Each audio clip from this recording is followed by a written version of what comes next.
को हम यहाँ पर कंटिन्यू करने वाले हैं। जैसे वाइल एंड वाइल लूप्स हैं, हमारे पास डू वाइल लूप्स हैं, डू अंटिल लूप्स हैं, डू वाइल लूप्स हैं, फिर do loop until next, for next loop and nested loops. ये हमारे पास वो लूप्स हैं जो हमने इसमें स्टडी करनी है। हमारे लेक्चर्स, नेक्स्ट लेक्चर्स में हमने इन्हीं पे जो है वो प्रैक्टिस भी अप्लाई करनी है। तो आज इसको हम कंटिन्यू करते हैं। सबसे पहले हम देखते हैं लूपिंग स्ट्रक्चर्स क्या होते हैं, हम इसको कैसे डिफाइन करेंगे। तो स्टूडेंट्स, अगर आप अपना पिछला लेक्चर रिवाइज करें, अगर आप रिव्यू करें अपने ओल्ड लेक्चर्स को, तो उसमें हमने कुछ जो है वो स्ट्रक्चर्स को डिस्कस किया था, जिसमें आपके पास सीक्वेंशियल स्ट्रक्चर था, उसके बाद आपके पास कंडीशनल स्ट्रक्चर्स थे।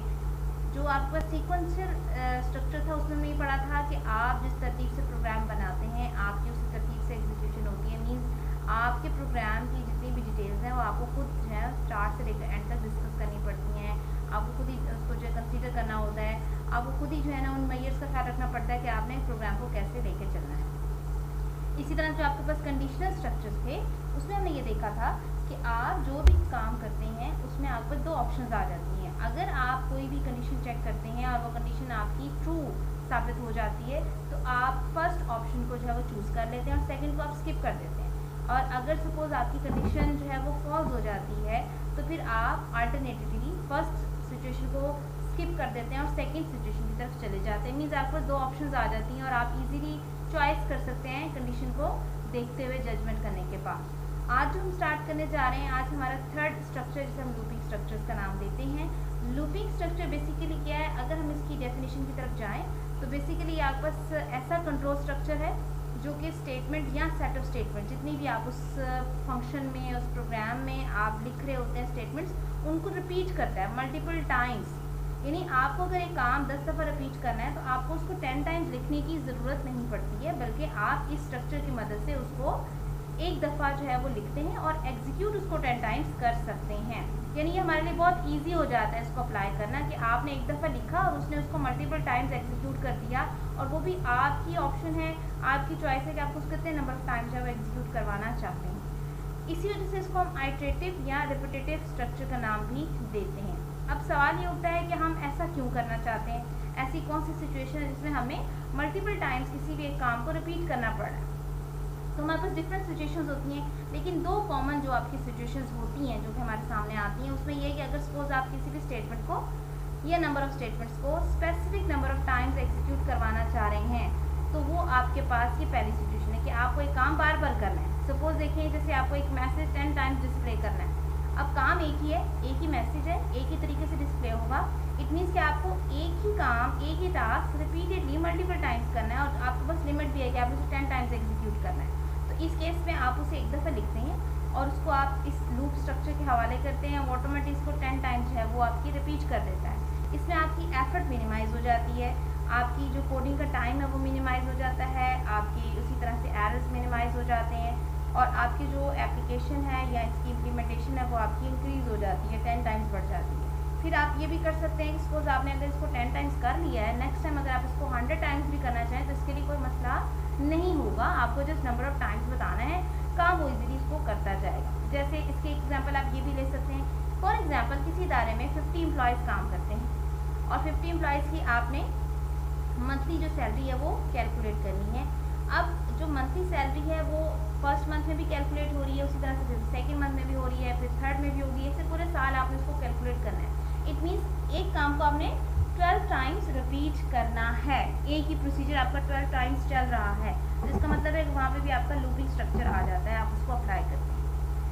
इसके अलावा जो हमारे पास सिचुएशन हो सकती है उसमें इस तरह से कि अगर सपोज आपको किसी भी एक्टिविटी के लिए नंबर्स या वैल्यूज़ जो है वो सीक्वेंस में चाहिए हों तो भी आप उसके लिए लूपिंग स्ट्रक्चर इस्तेमाल करते हैं। फॉर एग्जांपल कि अगर आपने कोई भी काम करना है और वो आपको डिफरेंट वैल्यूज़ जो है उसका इस्तेमाल करना है, वो वैल्यूज़ आपकी जो है किसी न किसी स्टार्टिंग नंबर से स्टार्ट हो रही हैं, उसके बाद आप उसको आहिस्ता आहिस्ता इंक्रीज़ करते जाते हैं और एक लेवल पे जाके आपने रुकना है। तो इसमें क्योंकि आपको पता है कि इसने कंटिन्यूसली मूव करना है, इंक्रीज़ ही करना है वैल्यूज़ को, और हर दफ़ा आपकी सपोज 1 वैल्यू आप इंक्रीज़ कर रहे हैं तो ऑटोमेटिकली आपको मैनुअली उसको ऐड अप करने की ज़रूरत नहीं है, आप उसको लूपिंग स्ट्रक्चर में ऐड कर दें, ऑटोमेटिकली वो हर दफ़ा आपकी वैल्यू को इंक्रीज़ करता जाएगा। फॉर एग्जांपल अगर आपने नंबर जो है वो ऐड करने हैं तो आपको नंबर जो हैं वो स्टार्टिंग नंबर आपको बताना पड़ेगा कि आप स्टार्ट कहाँ से कर रहे हैं, और फिर आप एंडिंग नंबर बताएंगे कहाँ तक आपको एडिशन चाहिए। ऑटोमेटिकली वो 1 के बाद खुद ब खुद सेकेंड को यानी 2 को सिलेक्ट करेगा, उसको ऐड करेगा, 2 के बाद वो खुद ब खुद 3 को लेगा, क्योंकि सीक्वेंस में नंबर बासानी आपके इसमें अप्लाई हो रहे हैं। तो इसलिए भी आपको मैनुअली एक्टिविटी परफॉर्म करने की ज़रूरत नहीं है, आपका लूपिंग स्ट्रक्चर ही ये परफॉर्म करना शुरू कर देता है। हाँ जी, उसके बाद हमारे पास आ जाती हैं काउंटर कंट्रोल लूप्स। फर्दर आपके पास के लूप्स तो अब हम बात करें कि लूप्स होती हैं, लेकिन लूप्स कितनी टाइप्स की होती हैं और उनको हम किस किस्म की एक्टिविटीज़ के लिए कैटेगराइज करते हैं। हमारे डिफरेंट एक्शंस हैं, डिफरेंट आपकी परफॉर्मेंस है, उसके हिसाब से हमारे पास लूप्स भी डिफरेंट आ जाते हैं, जिनमें पहले हमारे पास है counter control loops. Counter control loops जो होती हैं बेटा, वो बेसिकली आपके पास कैसी लूप्स हैं, वो एक आपकी इस तरह की आप उसको लूप्स को डिफाइन कर सकते हैं, type of loop that depends on the value of a variable known as a counter variable. यानी इसमें आपको अपना एक वेरिएबल जो है वो इनिशियलाइज करना है, वो आपको डिफाइन करना है। वेरिएबल क्या था, अगर आप लोग रिवाइज करें तो आपके पास कोई भी ऐसी वैल्यू जो कि चेंज होती है, जिसकी स्टेटमेंट जो है वो आपने एक दफ़ा मेंशन कर दी है, लेकिन वो automatically Aahista Aahista randomly change हो सकती है। आपने उसको कोई ना कोई नाम डिफाइन कर दिया है, अब आप नेम से जो उस वैल्यू को ले रहे हैं, कभी वो वैल्यू 2 है, कभी वो 4 हो जाती है, एंड सो ऑन आपकी वैल्यू चेंज होती है। तो बेसिकली आपको यहाँ पे क्या चाहिए, यहाँ पे आपको कोई वेरिएबल यानी एक ऐसा वेरिएबल, एक ऐसी वैल्यू चाहिए जिसको आप इस्तेमाल करते हैं और फिर आप उस हिसाब से अपनी लूप को एग्जीक्यूट करते हैं। अच्छा जी, अब वो जो वैल्यू है या वेरिएबल, उसे हम काउंटर वेरिएबल का नाम देते हैं, क्योंकि आपकी लूप का नाम ही काउंटर कंट्रोल लूप है। इसके अंदर जो आपके पास काउंटर वेरिएबल होगा वो ऑटोमेटिकली आपकी लूप को चलाने के लिए साथ ही साथ अपनी वैल्यू को या तो इंक्रीज़ करता यानी इंक्रीमेंट करेगा, या वो डिक्रीज यानी कि डिक्रीमेंट करता जाएगा। डिपेंड करता है सिचुएशन पे कि आप किस किस्म की एक्टिविटी परफॉर्म कर रहे हैं। मीन्स उसकी वैल्यू चेंज होगी, या तो इंक्रीज़ होगी या डिक्रीज़ होगी। जैसे जैसे लूप बार बार एग्जीक्यूट होती जाएगी, उसके अंदर वेरिएबल के अंदर भी चेंजेस आना शुरू हो जाएंगे। अब आपकी जो लूप है वो जितनी दफ़ा एग्जीक्यूट होती है, उसकी हर एग्जीक्यूशन को, यानी जब वो एक दफ़ा अपनी कोई भी परफॉर्मेंस कंप्लीट कर लेती है, आपने जो भी उसमें टास्क, जो भी स्टेटमेंट्स लिखी हुई हैं, उनको वो एग्जीक्यूट कर लेती है, अपना एक सर्कुलेशन कंप्लीट करती है, उसको हम कहते हैं आइट्रेशन।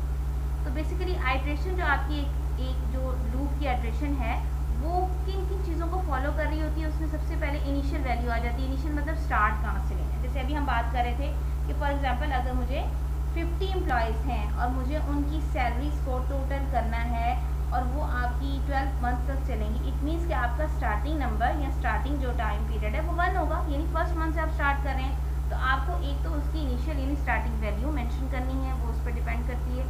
प्लस उसके बाद होती है टर्मिनेटिंग कंडीशन। टर्मिनेटिंग मतलब लास्ट वैल्यू, जहाँ पे जाकर उसे स्टॉप करना है। जैसे मैंने कहा कि पूरे साल की अगर आप कैलकुलेट करें, इट मीन्स कि आपकी स्टार्टिंग या इनिशियल वैल्यू 1 होगी एंड टर्मिनेटिंग या एंडिंग वैल्यू आपकी 12 होगी इसके अंदर। अच्छा, उसके बाद अब आपने क्या करना है, अब आपने ये करना है कि उसके अंदर इंक्रीमेंट या डिक्रीमेंट करना है उसकी वैल्यू को। मीन्स अगर आप फॉर एग्जांपल फर्स्ट मंथ की आपने कैलकुलेट करी है, तो आप अब सेकंड मंथ की तरफ जब जाएंगे तो वेरिएबल की वैल्यू में अब 2 आ जाना चाहिए, मतलब उसको इंक्रीज़ होना चाहिए 1 वैल्यू से। इसी तरह से जब आप उसके बाद सेकंड जो मंथ है उसकी भी कैलकुलेशन कंप्लीट कर लेते हैं, तो अब आपको मज़ीद एक नंबर और इंक्रीज़ करना चाहिए, और ये ऑटोमेटिकली लूप में आपके होगा। आप देखेंगे अभी हम एग्जाम्पल्स में प्रोग्राम्स में बना के देखेंगे, ऑटोमेटिक इंक्रीज़ हो जाती है और वो 3 पे जंप कर जाएगा। ऐसे ही करते करते जब वो 12 तक पहुँचेगा, इट मीन्स पूरे साल की उसने जो सैलरीज हैं वो कैलकुलेट करनी है। अब आपके वेरिएबल की वैल्यू जो काउंटर वेरिएबल है, जब उसकी वैल्यू अपनी लास्ट लिमिट जो 12 थी उससे इंक्रीज़ करेगा, जैसे उसमें एक और इजाफा होगा, वो 13 पे पहुंचेगा। तो अब यहाँ पर क्योंकि हमने उसे लिमिट दी थी 12 की, लेकिन वो उस 12 लिमिट को क्रॉस करके 13 पे पहुँच गया, तो यहाँ पे आपकी लूप ऑटोमेटिकली टर्मिनेट हो जाती है। इस किस्म की लूप्स जिनमें स्टार्टिंग पॉइंट भी पता होता है और हमें एंडिंग पॉइंट भी पता होता है, और हमें ये भी मालूम होता है कि हमने किस तरह से स्टार्ट से एंड की तरफ मूव करना है, 1 स्टेप बारी बारी आप स्टेप बाय स्टेप मूव कर रहे हैं। इस किस्म की जो आपकी लूप्स होती हैं वो काउंटर कंट्रोल लूप्स कहलाती हैं, और ये बहुत ही इंटरेस्टिंगली इजीली आपकी बड़ी बड़ी कैलकुलेशंस को बहुत इजीली जो है वो इवेल्युएट कर देती है। हाँ जी, इसी तरह से हमारे पास नेक्स्ट एक कैटेगरी होती है जिसे हम कहते हैं sentinel control loops. Sentinel control loops आपकी काउंटर कंट्रोल लूप से थोड़ी सी डिफरेंट होती हैं।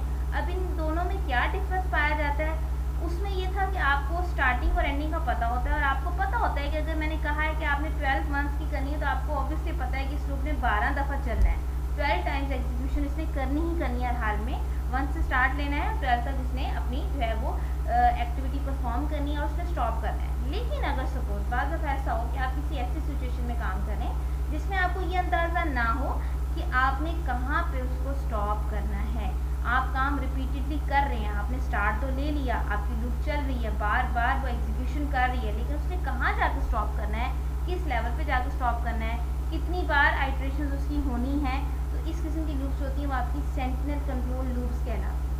इसमें बेसिकली आपका वेरिएबल इन्वॉल्व नहीं होता क्योंकि वेरिएबल आपका चेंज हो रहा होता है। इसमें आपकी एक सिंगल वैल्यू होती है जिस वैल्यू को वो चेक कर रहा होता है। अगर वो वैल्यू सामने आ गई अचानक से तो लूप रुक जाएगी, और अगर वो वैल्यू नहीं आती सामने या वो वैल्यू उससे मैच नहीं करता अपनी वैल्यू को, तो इट मीन्स कि वो अभी भी कंटिन्यू कर सकता है। उस वैल्यू को हम नॉर्मली सेंटिनल वैल्यू का नाम देते हैं। सेंटिनल वैल्यू क्या करती है, वो इंडिकेट करती है कि क्या लूप को मज़ीद आगे कंटिन्यू होना चाहिए या उसको उसी जगह पर टर्मिनेट हो जाना चाहिए। मतलब ये थोड़ा सा इंटरेस्टिंग है, ये अनकंडीशनल है, इससे पता ही नहीं चलता कब आपकी लूप जो है वो टर्मिनेट हो सकती है, और डिफरेंट सिचुएशंस में आपका एक ही प्रोग्राम डिफरेंटली जो है वो अपना जो है वो एक्टिविटी या अपने परफॉर्मेंस शो करता है। इसलिए ये जो आपकी लूप्स होती हैं ये आपकी कंडीशनल लूप्स कहलाती हैं कि कंडीशन पे डिपेंड करता है कि लूप ने चलना है या कंडीशन पे डिपेंड करता है कि लूप ने टर्मिनेट हो जाना है। और इसमें जो आपकी नंबर ऑफ आइट्रेशंस हैं वो आपको एडवांस में मालूम नहीं होती हैं। जैसे मैंने अभी बताया, आपको नहीं पता कि आपकी लूप किस टाइम टर्मिनेट हो जाती है। जैसे फॉर एग्जांपल आप अगर किसी भी प्रोग्राम को बना रहे हो और उसमें ये हो कि आपने एक काम बार बार करना है, लेकिन आपने स्टॉप तब करना है जब आपके पास जो नंबर है वो -1 हो जाए। मीन्स अगर पॉजिटिव नंबर आप एंटर कर रहे हैं तो लूप काम करती रहेगी, लेकिन जैसे ही आप -1 एंटर कर देंगे तो आपकी लूप फ़ौरन टर्मिनेट हो जाएगी। अब इसमें डिफरेंट सिचुएशंस है। फॉर एग्जांपल आप लोग प्रोग्राम बनाते हैं और आप उस पर एग्जीक्यूशन परफॉर्म करते हैं, सबका डिफरेंट जो है ओपिनियन होगा, डिफरेंट रिएक्शन होगा। आप में से कुछ ऐसे स्टूडेंट्स होंगे जो 3 से 4 बार उसको ज़रूर अप्लाई करेंगे डिफरेंट पॉजिटिव नंबर देके कि जी हमारा प्रोग्राम काम कर रहा है या नहीं कर रहा। लेकिन आप में से कुछ ऐसे भी होंगे जो उसको एक बार एक नंबर देने के बाद, पॉजिटिव नंबर देने के बाद जब देख लेते हैं कि तसल्ली होगी हमारा प्रोग्राम बिल्कुल सही से परफॉर्मेंस कर रहा है, आप सेकेंड आइटरेशन की तरफ जाते ही नहीं, आप -1 पुट कर देते हैं तो ऑटोमेटिक आपकी लूप एक दफ़ा चलने के बाद बंद हो जाएगी। अच्छा, कुछ ऐसी भी सिचुएशंस होती हैं जिसमें आपने जब स्टार्ट लिया और स्टार्ट में आपने -1 एंटर कर दिया, अब आपकी लूप अभी स्टार्ट हुई ही थी कि फ़ौरन से क्या होगी, टर्मिनेट होगी। तो मीन्स एक ही लूप है डिफरेंट सिचुएशंस में डिफरेंट रिजल्ट्स वो शो कर सकती है, यानी ये इसकी परफॉर्मेंस है। अच्छा जी, अब हमारे पास आ जाती हैं दोनों कैटेगरीज हमने देखनी कि काउंटर कंट्रोल लूप्स आपके पास कौन सी होती हैं और आपके पास सेंटिनल कंट्रोल लूप्स कौन सी होती हैं। अब ये बेसिकली लूप्स जो हैं ये काम कैसे करती हैं, इनको फर्दर हम मज़ीद 2 कैटेगरीज में डिवाइड करते हैं। एक आपके पास है प्री टेस्ट और दूसरी आपके पास आती है post test. Pre test, pre का मतलब होता है पहले एंड पोस्ट का मतलब होता है बाद में। तो जैसे नाम से जाहिर है जो प्री टेस्ट लूप्स हैं, चाहे वो आपकी सेंटिनल कंट्रोल लूप हो या आपकी काउंटर कंट्रोल लूप हो, अगर आपने उस लूप को जो है वो आपने कंडीशन जो है वो पहले आप इवेल्युएट करते हैं और उसके बाद आप जो है वो एग्जीक्यूशन की तरफ जाते हैं, तो ये आपकी प्री टेस्ट लूप्स कहलाती हैं। मीन्स आप पहले जज करते हैं, पहले आप चेक करते हैं। जैसे अभी हम बात करते हैं सैलरी की, तो पहले आप चेक कर लेते हैं नंबर को कि क्या नंबर अभी भी 12 के बराबर तो नहीं हो गया, क्या 12th मंथ स्टार्ट तो नहीं हो गया, अभी भी हम क्या अभी जो है वो मंथ आपकी कंटिन्यूस हो रहे हैं, मीन उनकी वैल्यूज 12 से कम है। अगर सपोज वैल्यू आपकी कम है 12 से, सपोज आप 8 मंथ की सैलरी कैलकुलेट करें, तभी भी आपके पास वैल्यूज बहुत सारी पड़ी हुई। तो जैसी कंडीशन चेक हो जाएगी उसके बाद आपकी जो लूप है वो अपनी सैलरी की कैलकुलेशन कंटिन्यू करेगी। मीन्स पहले कंडीशन चेक होगी, अगर कंडीशन अभी भी वैलिड है तो लूप अपना काम करेगी, अगर कंडीशन वैलिड नहीं होगी तो लूप जो है वो टर्मिनेट हो जाएगी। तो ये लूप्स आपकी प्री टेस्ट लूप्स कहलाती हैं, भले वो आपकी काउंटर कंट्रोल लूप्स हो या सेंटिनल कंट्रोल लूप्स हो। और ये नॉर्मली आपकी जो है बाज़ ऐसा होता है कि ये आपकी एक बार भी शायद एग्जीक्यूट ना हो, कि अगर स्टार्ट में आपकी कंडीशन आपने गलत 12 भी दे दिया तो ऑटोमेटिक वो 12 तक नहीं जाएगा, 1 से स्टार्ट ही नहीं दे रहे तो आप उसके टर्मिनेट हो जाना है। इसी तरह से अगर आपकी कोई ऐसी लूप है जिसमें आप सबसे पहले अपनी कैलकुलेशन पे जाते हैं, जैसे सैलरी कैलकुलेट करनी है, आप पहले सैलरी कैलकुलेट कर लेते हैं, उसके बाद आप चेक करते हैं कि अच्छा जो सैलरी कैलकुलेट हुई है वो कौन से मंथ की, यानी आप चेक कर लेते हैं बाद में कि अच्छा जी ये 8 मंथ की आपने सैलरी कैलकुलेट की। मीन्स आप पहले काम कर रहे हैं, बाद में अपनी कंडीशन को या अपनी वैल्यू को चेक कर रहे हैं कि आया वो लास्ट वैल्यू तक पहुंचा है आपकी आपकी लूप जो है पहुंची है वेरिएबल की, उसकी वैल्यू लास्ट वैल्यू तक जो है वो इंक्रीज हुई है या नहीं हुई है। तो आपने पहले काम कर लिया, पहले आपने परफॉर्मेंस कर ली, उसके बाद आपने उसको जज कर लिया। इसमें ये होता है, इसमें अगर सपोज आप कभी सपोज कोई भी कंडीशन चूज कर रहे हैं, आपकी लूप काम कर रही है और अगर आप सपोज लास्ट वैल्यू तक पहुंच भी गए हैं, तो ऑब्वियसली आप पहले एक्शन परफॉर्म करेंगे, देन आप कंडीशन को चेक करेंगे। तो इसमें ये होता है कि अगर आपकी कंडीशन फॉल्स भी हो जाती है, चलते चलते लूप टर्मिनेट भी होने वाली होती है, तो भी वो पहले एग्जीक्यूशन करेगा, देन उसको टर्मिनेट करेगा। तो एटलीस्ट इसमें आपकी एक दफ़ा एग्जीक्यूशन हर हाल में लाजमी परफॉर्म होती है, क्योंकि आपने उसकी कंडीशन को चेक ही बाद में करना है और आपने पहले परफॉर्मेंस दे दी नहीं। तो इसमें आपके पास चांसेस ज़्यादा होते हैं कि आपकी लूप जो है वो एग्जीक्यूट होती है। तो हमारे इन्वायरमेंट में बहुत सारी एग्जांपल्स होती हैं, बहुत सारे ऐसे सिस्टम्स काम कर रहे हैं जहाँ पे आपको ये रिस्ट्रिक्शन लगाना पड़ता है कि कंडीशन ट्रू होगी तो काम हो, अदरवाइज नहीं हो, तो वहाँ पे आप प्री टेस्ट इस्तेमाल कर लेते हैं। और जहाँ पे हम थोड़ी सी रिलैक्सेशन देना चाह रहे थे कि मे भी गलती हो जाए स्टार्ट में, लेकिन फिर भी उसको एक दफ़ा एटलीस्ट एग्जीक्यूट होना चाहिए, आपको कोई ना कोई रिस्पॉन्स देना चाहिए, तो वहाँ पर फिर आप उसको पोस्ट टेस्ट से जो है वो अप्लाई करते हैं। हाँ जी, अब हम सबसे पहले अपनी फर्स्ट लूप को आज एग्जामिन कर लेते हैं। हमने कुछ जर्नल जो है वो थ्योरी पढ़ ली है, हमने अंडरस्टैंड कर ली है, कुछ कॉन्सेप्ट आपके जहन में आ भी गया होगा, लेकिन जो कन्फ्यूजन है वो इंशाल्लाह आपकी इससे क्लियर हो जाएंगी। अगर आप यहाँ देखें तो हमारे पास जो पहली टाइप है हमारी लूप की, वो है वाइल एंड वाइल लूप। ये आपकी सिंपलेस्ट टाइप लूप होती है और ये प्री टेस्ट होती है। प्री टेस्ट मतलब हमेशा आपने पहले कंडीशन को चेक करना है, अगर आपकी कंडीशन ट्रू होगी देन आप अपनी एक्टिविटी को परफॉर्म करेंगे, अगर कंडीशन फॉल्स हो जाएगी तो आप जो भी स्टेटमेंट्स हैं, जो भी एक्टिविटीज़ आपने परफॉर्म करनी थी वो आप नहीं करेंगे, उसको स्किप कर देंगे। तो इसका ये मतलब है कि जो आपकी कंडीशन होगी वो स्टार्ट में लाजमी चेक होगी, अगर कंडीशन ट्रू होगी तो स्टेटमेंट एग्जीक्यूट होंगी, अगर सपोज आपकी कंडीशन फॉल्स हो जाती है तो आप उसको वहीं पर टर्मिनेट कर देते हैं। सिंटैक्स इसका क्या होगा हमारे पास कि आपने सबसे पहले वाइल, ये आपका कीवर्ड है, आपको याद है कीवर्ड के बारे में हमने पढ़ा था, ऐसे वर्ड्स जो आपने एज इट इज़ इस्तेमाल करने होते हैं, उनके प्री डिफाइंड मीनिंग्स होते हैं, पर्पसेस होते हैं, वो जिस मकसद के लिए बनाए जाते हैं उसी के लिए उसको इस्तेमाल करते हैं, उनको चेंज नहीं किया जा सकता। तो वाइल आप यहाँ पे यूज़ करेंगे। उसके बाद कंडीशन हम पे डिपेंड करती है, हम जिस किस्म की सिचुएशन देना चाह रहे हैं यहाँ पे चेक करने के लिए वो हम दे सकते हैं। जैसे मैं कह रही थी कि आपके 12 मंथ्स के आपने चेक करने, तो यहाँ पे आप मेंशन कर देते हैं कि आपका जो मंथ्स हैं वो 12 तक ही जाने चाहिए, उससे ज़्यादा इंक्रीज नहीं होने चाहिए। वो एक स्टेटमेंट की शक्ल में आप यहाँ पे देते हैं, वो कंडीशन कहलाती है। उसके बाद यहाँ पे आपकी स्टेटमेंट्स वो आ जाती हैं जो एक्चुअली आप कैलकुलेशन के लिए इस्तेमाल करना चाह रहे हैं। फॉर एग्जांपल जैसे मैंने कहा सैलरी कैलकुलेट करनी है, तो सैलरी कैलकुलेशन का सारा प्रोसीजर आपको यहाँ आने वाला है और उसके बाद आप इसको लास्ट में एंड वाइल यानी इसको टर्मिनेट कर देते हैं कि यहाँ से स्टार्ट होगी, यहाँ पे ये एंड हो जाएगी। एग्जीक्यूट कैसे होती है बेसिकली, अगर इसके फ्लो चार्ट को आप देखें तो सबसे पहले आपका प्रोग्राम स्टार्ट होता है और सबसे पहले आपकी जो कंडीशन है वो चेक होती है। मीन्स आप यहाँ पे चेक करते हैं कि क्या जो आप मंथ जिसकी बात कर रहे हैं क्या वो 12 तक पहुँचा है या नहीं पहुँचा। अगर वो 12 तक नहीं पहुँचा, इट मीन्स अभी भी आपकी कंडीशन ट्रू है, और जैसी कंडीशन ट्रू होगी तो आप कहाँ चले जाएंगे अपनी स्टेटमेंट्स की तरफ। मीन्स आप यहाँ पर बॉडी में आ जाएंगे और यहाँ पर जितनी भी स्टेटमेंट्स होंगी, जो भी कैलकुलेशन आपने परफॉर्म करनी है वो यहाँ पे आप परफॉर्म करना शुरू कर देते हैं।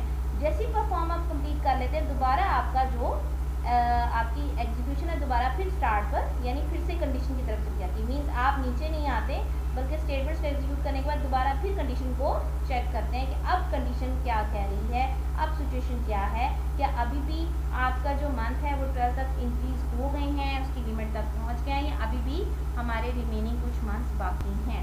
अगर अभी भी आपकी कंडीशन ट्रू होती है तो फिर आप दोबारा अपनी स्टेटमेंट्स की तरफ जाएंगे, मतलब आप फिर इन्हीं को एग्जीक्यूट करेंगे स्टेटमेंट्स को एंड सो ऑन। इस तरह से आप इसी सर्कुलेशन में जो है वो मूवमेंट रखते हैं। लेकिन जैसे जैसे आप मूवमेंट करते जाते हैं, ऑब्वियसली कोई ना कोई ऐसी आपके पास टाइम या सिचुएशन आ जाती है जिसमें आपकी कंडीशन फॉल्स हो जाती है।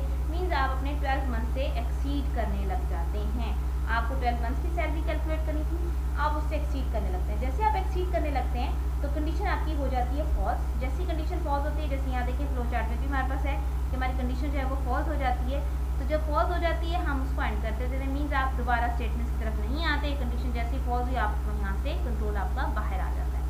तो इट मीन्स कि आपकी कंडीशन पे बेस कर रहा होता है। अगर कंडीशन ट्रू है तो जब तक ट्रू है आपकी एग्जीक्यूशन होती रहेगी, जैसे कंडीशन फॉल्स होगी ऑटोमेटिकली आप अपनी जो स्टेटमेंट्स की एग्जीक्यूशन है उससे बाहर आते हैं। अगर आप इसमें नोटिस करें तो जो आप यहाँ पर स्टेटमेंट्स मेंशन कर रहे हैं वो फिक्स हैं, वो चेंज नहीं हो रही हैं। ऑटोमेटिकली आपका एक ही काम या जो आपका टास्क है वो बार बार रिपीट होता रहेगा। इसलिए इसको हम क्या कहते हैं, आपकी लूप स्ट्रक्चर कहते हैं, या इसको सिंपली आप नाम देंगे वाइल और एंड वाइल लूप। ये इसका सिंपल सा स्ट्रक्चर। अब इसको थोड़ा सा हम एक्सप्लेन और कर लेते हैं, फर्दर इसको हम अप्लाई करके देख लेते हैं। हम एक प्रोग्राम बना लेते हैं छोटा सा, बिल्कुल बेसिक प्रोग्राम।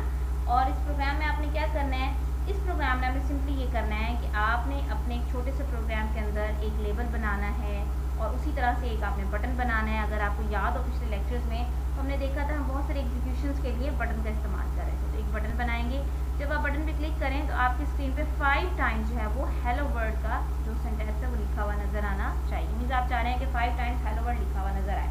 अब देखिए आप इसको 5 टाइम्स रिपीट करना चाह रहे हैं एक ही स्टेटमेंट को, तो ऑब्वियसली इसको हम फिर लूप से जो है वो अप्लाई करके देखेंगे। तो इसको हम ज़रा ट्राई कर लेते हैं, बनाते हैं कि कैसे बनेगा। आई थिंक आपको स्टेटमेंट अच्छे से समझ आ चुकी है। अब हम इसको बनाने की कोशिश करते हैं।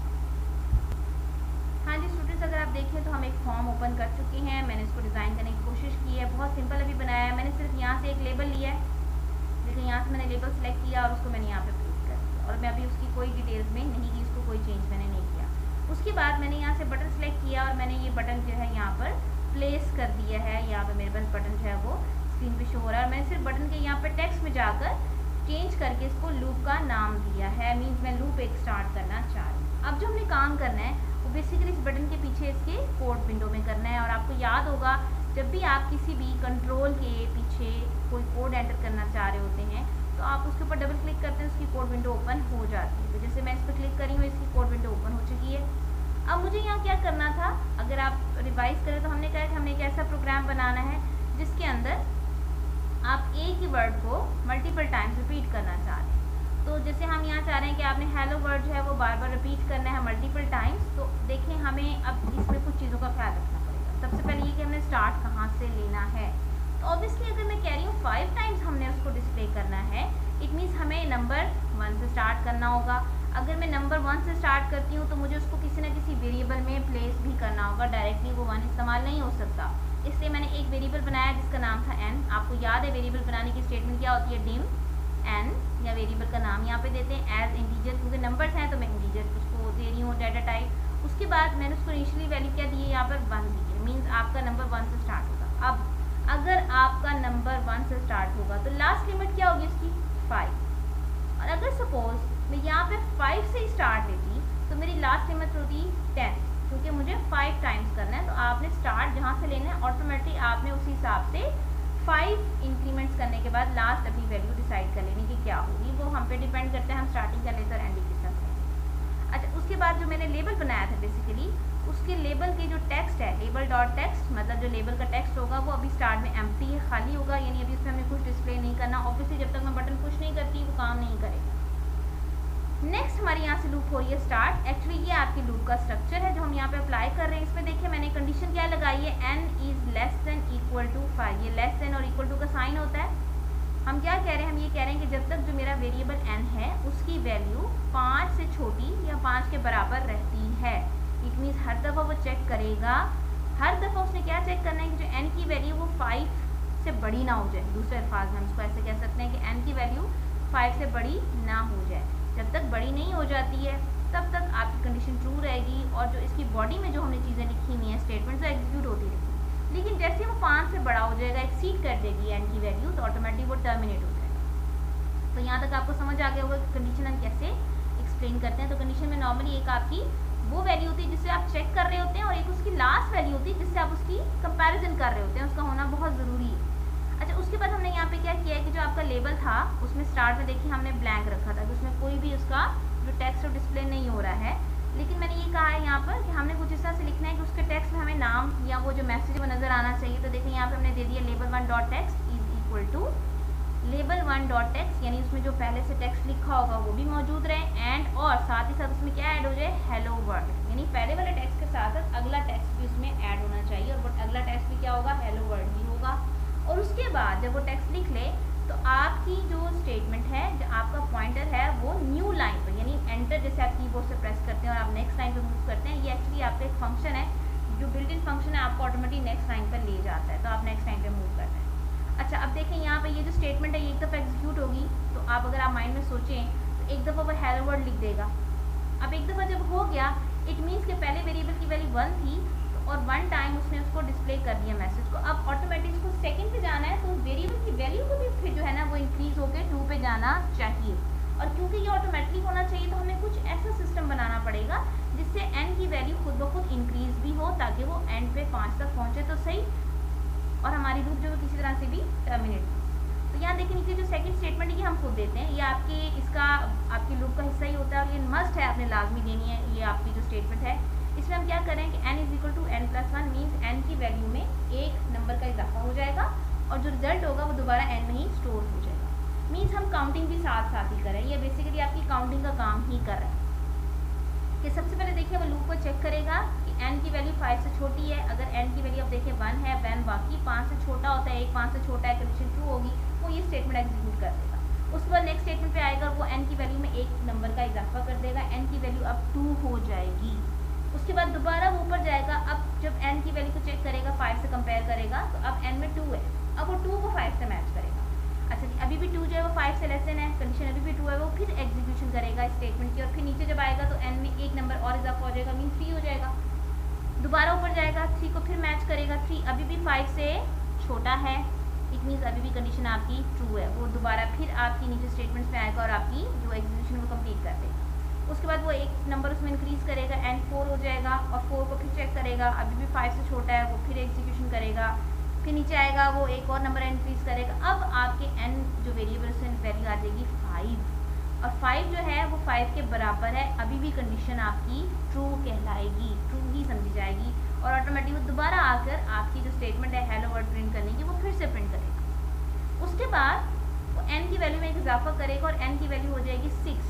जैसे n की वैल्यू 6 होगी तो अब वो दोबारा जब कंडीशन चेक करने जाएगा तो 6 is less than equal to 5 जो कंडीशन बता रही है वो गलत साबित हो जाएगी। वो हम कह रहे हैं कि 6 जो है वो 5 से छोटा होता है या 5 के बराबर होता है, जबकि ऐसा नहीं होता रियलिटी में। इट मीन्स अब यहाँ पर हमारी कंडीशन हो जाएगी फॉल्स। जैसी कंडीशन फॉल्स होगी तो अब आपकी लूप टर्मिनेट हो जाएगी। अब वो दोबारा से ये जो स्टेटमेंट आपकी डिस्प्ले करने के लिए थी इसको एग्जीक्यूट नहीं करेगी, बल्कि बाहर आ जाएगी, एंड कर जाएगी और आप इस तरह से प्रोग्राम से बाहर आ जाएंगे। तो ये आपका सिंपल एक प्रोग्राम है जिसमें आपको कुछ चीज़ें बेटा याद रखनी है।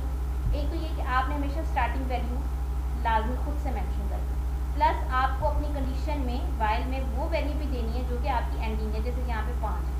फिर आपने अपनी लूप की जो बॉडी वाला सेक्शन उसमें कुछ ना कुछ लास्ट में ऐसी स्टेटमेंट देनी होती है जिससे आपकी जो वैल्यूज़ हैं वो बढ़ती जाएँ या डिक्रीज होती जाएँ, कुछ ना कुछ ऐसा हो उनमें चेंज जो आपकी लास्ट वैल्यू जैसे 5 है उसके करीब पहुँचे हैं, उस तक उस लिमिट तक पहुँचे और फिर आपकी जो है वो लूप जो है वो टर्मिनेट भी हो जाए ऑटोमेटिकली। यानी आपका सारा काम यहाँ पे ऑटोमेटिक होना है, आपको कोई भी काम मैनुअली यहाँ पे करने की ज़रूरत नहीं पड़ती। अब इसको एग्जीक्यूट करके देख लेते हैं। हाँ जी, हमने इसको बना लिया है, हम इसको रन कर लेते हैं। आपको रन करने के लिए याद है ये प्ले का आपका यहाँ स्टार्ट का बटन होता है, इसको क्लिक करते हैं। जैसे देखें आप क्लिक करेंगे तो यहाँ देखें आपका ये फॉर्म सामने आएगा। ये डिज़ाइन व्यू था हमारा, ये आपकी जो है फॉर्म का व्यू है। इसमें देखिए जैसे मैं इस बटन पर क्लिक कर रही हूँ तो देखिए आपको हेलो वर्ड 5 टाइम्स लिखा हुआ नज़र आ रहा है, ना एक नंबर ज़्यादा ना एक नंबर कम। क्यों? क्योंकि आपने लिमिट रखी थी 1 से लेकर 5 तक, ऑटोमेटिकली उसने लिमिट जब तक आपकी क्रॉस नहीं हुई वो प्रिंट करता रहा, जैसे लिमिट क्रॉस होगी वो आपका टर्मिनेट हो गया। तो ये आपकी सिंपलेस्ट लूप है जिसमें आप कोई भी टास्क जो है वो रिपीटेडली परफॉर्म कर सकते हैं ईजीली। अच्छा, इसी तरह से एक प्रोग्राम हम और सैम्पल के तौर पर अपना ले लेते हैं। इस प्रोग्राम में हमने क्या करना है कि हम इनपुट करेंगे फर्स्ट 5 नंबर्स। अब फर्स्ट 5 नंबर्स का मीन्स हम क्या ले रहे हैं, 1 से लेकर 5 तक आपके नंबर्स होंगे, आपने हम इनपुट करने हैं। मीन्स आप उसको बताएंगे, वो 1 बाय 1 नंबर लेता जाएगा और उसके बाद हमने क्या करना है, हम उन नंबर्स का जो टोटल होगा यानी जो सम होगा टोटल, जैसे 1 + 2 + 3 + 4 + 5 तक आपने प्लस करवाना है और उसके बाद जो रिजल्ट फाइनल जो भी वैल्यू बनती है वो हमने डिस्प्ले करवानी है और इसके लिए हम अपनी वाइल लूप का इस्तेमाल करेंगे। हाँ जी, इसमें देखें तो सेम वही हमारे पास स्ट्रक्चर है, फॉर्म बिल्कुल वैसा ही मौजूद है, एक लेबल हमारे पास मौजूद है, उसी तरह से हमारे पास लूप का फंक्शन भी मौजूद है। अब यहाँ पे थोड़ी सी हमारी जो इसकी कोडिंग होगी वो थोड़ी सी चेंज हो जाएगी। कैसे होगी ज़रा हम इसको देख लेते हैं कोड विंडो में। तो इसमें अगर आप देखें तो बेसिकली आपकी अगर यहाँ से आप स्टार्ट करें तो हम देखें वेरिएबल आप जो ले रहे हैं वो आई ले रहे हैं। आई में उसी तरह से हमने स्टार्ट 1 से किया क्योंकि 1 से लेके 5 तक हमने नंबर्स की बात की थी, तो 1 से हमने स्टार्ट किया और यहाँ देखें 5 हमने लिमिट इसमें दे दी। अच्छा, उसके बाद हमने लेबल में क्या करना है, यहाँ पे लेबल में हम उसी तरह से 1 2 3 अब डिस्प्ले करेंगे। पहले हम हेलो वर्ड लिख रहे थे, अब यहाँ पे हम आई की वैल्यू, आई मीन वही वेरिएबल जिसमें आपकी स्टार्टिंग में 1 वैल्यू है तो 1 डिस्प्ले हो जाए। जब स्टार्टिंग में अब नेक्स्ट 2 हो जाती है वो 2 एंटर कर दे, 3 है तो 3 एंटर कर दे। और क्योंकि ये साथ साथ इंक्रीज़ हो रही है तो यही देखें यहाँ पे हम आई को चेंज भी कर रहे हैं, वो 1 बाय 1 स्टेप जैसे जैसे इंक्रीज़ होता जाएगा नंबर आपकी यहाँ पे i equal to I plus 1 की वजह से ऑटोमेटिक। एक हमने इसमें इजाफा किया वेरिएबल का, उसका नाम हमने सम रखा है क्योंकि हमें टोटल चाहिए था। स्टार्ट में हमने 0 वैल्यू पुट कर दी। अच्छा, अब 0 वैल्यू हमने पुट कर दी है। अब बेसिकली क्या होगा कि जब आपकी लूप स्टार्ट होगी और स्टार्ट में वो देखेगा i में 1 वैल्यू है, 1 अभी भी 5 से कंडीशन में ट्रू है, 5 से छोटा है, वो बेसिकली पहले i को डिस्प्ले करेगा, मीन्स आपका स्क्रीन पे 1 नज़र आ जाए। उसके बाद वो 1 को क्या करेगा, ऑब्वियसली 1 ने चेंज हो जाना है, i की वैल्यू इंक्रीज हो जाएगी, उसने 2 हो जाना है। उसके इंक्रीज होने से पहले हम क्या करेंगे, हम i की वैल्यू को सम में ऐड कर देंगे। सम मतलब सम में 0 था, 0 प्लस i मतलब 1, 0 प्लस 1 क्या हो जाएगा, यहाँ पर 1 हो जाएगा। वो 1 आपका सम में स्टोर हो जाएगा। पहले सम में 0 था, अब सम में क्या हो चुका है, 1 हो चुका है। उसके बाद i की वैल्यू इंक्रीज होकर 2 हो जाएगी। 2 को दोबारा वो चेक करेगा, 5 से अभी भी छोटा है, पहले वो 2 को डिस्प्ले करेगा, अब वो 2 को फिर सम में क्या करेगा, ऐड करेगा। सम में पहले क्या था, 1 मौजूद था, तो 1 प्लस 2 ऑब्वियसली 3 हो जाएगा। 3 आपका नंबर जो है वो सम में स्टोर हो जाएगा और i जो है वो 3 हो जाएगा, ऑटोमेटिक की वैल्यू इंक्रीज हो जाएगी। यहाँ पे अगर आप नोटिस करें, ये जो वेरिएबल है ना, ये सिर्फ आपके i की वैल्यूज को प्लस कर रहा है। और आपको पता है हमेशा 2 नंबर्स प्लस होते हैं, तो हमें स्टार्ट तो किसी से लेना, तो इसलिए हमने इसमें 0 रख लिया। मीन्स पहले वो 0 प्लस 1 होगा, अगली दफ़ा वो फिर जो आंसर होगा यानी 1 उसमें प्लस 2 कर देगा, उसके बाद जो आंसर आएगा उसमें प्लस 3 कर देगा। 3 मीन्स जो i की वैल्यू आ रही होगी। इसी तरह से आपके 5 टाइम्स चलने के बाद जो टोटल रिजल्ट होगा वो आपका इसमें ऐड हो जाएगा। और फिर इसको आप अगर चाहें तो बाद में इसको डिस्प्ले कर सकते हैं। डिस्प्ले करने के लिए देखिए वाइल लूप से बाहर आएंगे और ऑब्वियसली हम उसी तरह से जैसे हमने पहले किया था, हम यहाँ पे इसको ऐड कर देंगे अपने वेरिएबल में या लेबल में, सॉरी हम लेबल में इसको ऐड कराएं। जैसे लेबल 1 है हमारे पास, लेबल 1 डॉट टेक्स्ट हम लेंगे यहाँ पर इज इक्वल टू, उसी तरह से हम इसको करेंगे, हमारे पास फिर आ जाएगा लेबल 1 डॉट टेक्स्ट हम लेंगे इसमें एंड, उसी तरह से एंड का साइन यहाँ पे क्या करता है, एंड का साइन आपके जो है कंकैटिनेशन का काम करता है। कंकैटिनेशन का मतलब होता है कि आप इसमें मिला रहे हैं, जिसकी वैल्यू को आप जो है वो उसके साथ ऐड अप कर रहे हैं, उसके साथ आप इसको मिला रहे हैं। तो ये आप यहाँ पे इसको दे देंगे सम को, और जाहिर से पता है सम आपके पास किस में है, इस वेरिएबल में टोटल आपका आंसर मौजूद है, ये अपने माइंड में रखना है। उसके बाद फिर एंड का साइन और उसके बाद फिर उस तरह से आपके पास वी जो है वो आ जाएगा न्यू लाइन। फंक्शंस आपको देखे नज़र आ रहे हैं, बने बनाए आपके फंक्शंस, आपने बस इनको अप्लाई करना। ये हमारे पास जो है हमारा कंप्लीट हो गया है। अब हम इसमें डिज़ाइन में जाएंगे, उसी तरह से इसको प्ले करेंगे। अब अगर से आप देखें, हाँ जी, इसको हम प्ले करेंगे। जैसे मैं लूप पे क्लिक करूँगी तो आप माइंड में रखेंगे 1 से लेके 5 तक नंबर्स भी लेगा, उनको ऐड करेगा और टोटल में डिस्प्ले करेगा। अब यहाँ देखें 1 से लेके 5 तक सारे नंबर्स आ रहे हैं और ये जो लास्ट में 15 है एक्चुअली ये सम है। मीन्स अगर आप इसको मैनुअली भी प्लस करके देखें तो ये 1 से लेके 5 तक नंबर्स को ऐड करेगा तो 15 ही आंसर आपके पास आना है। तो ये आपके पास इस तरह से ऐड अप हो चुका है, आपका जो है रिजल्ट आपके सामने आ चुका है। तो ये आपके 2 बेसिकली प्रोग्राम्स हैं जो आज हमने इसमें डिस्कस किए, बनाने की कोशिश की है। आप काइंडली कोशिश करें कि आप भी इस एप्लीकेशन को जो इंस्टॉल करें और उसके बाद ये छोटे छोटे प्रोग्राम्स बनाने की प्रैक्टिस करें, तो इंशाल्लाह आपको बहुत जल्दी समझ में आ जाएगा। हाँ जी, इसी के साथ हम अपने लेक्चर वाइंड अप कर रहे हैं। होपफुली आपको आज का लेक्चर भी बहुत अच्छे से समझ में आ जाएगा। कोशिश कीजिएगा काइंडली इसको जो पॉइंट्स आपको समझना है इसको काइंडली जो है वो डिस्कस लाजमी आपने करना है स्टूडेंट्स, और इसको कोशिश करेंगे। अब आपके लास्ट टॉपिक्स चल रहे हैं और ये मोस्ट इंपॉर्टेंट आपके टॉपिक्स हैं। अगर इसको आप अच्छे से कवर अप कर लेते हैं तो आपकी प्रोग्रामिंग जो है 90% आपकी कंप्लीट हो जाएगी आपके लिए, क्योंकि ये आपका इंपॉर्टेंट सेक्शन है आपकी प्रोग्रामिंग का।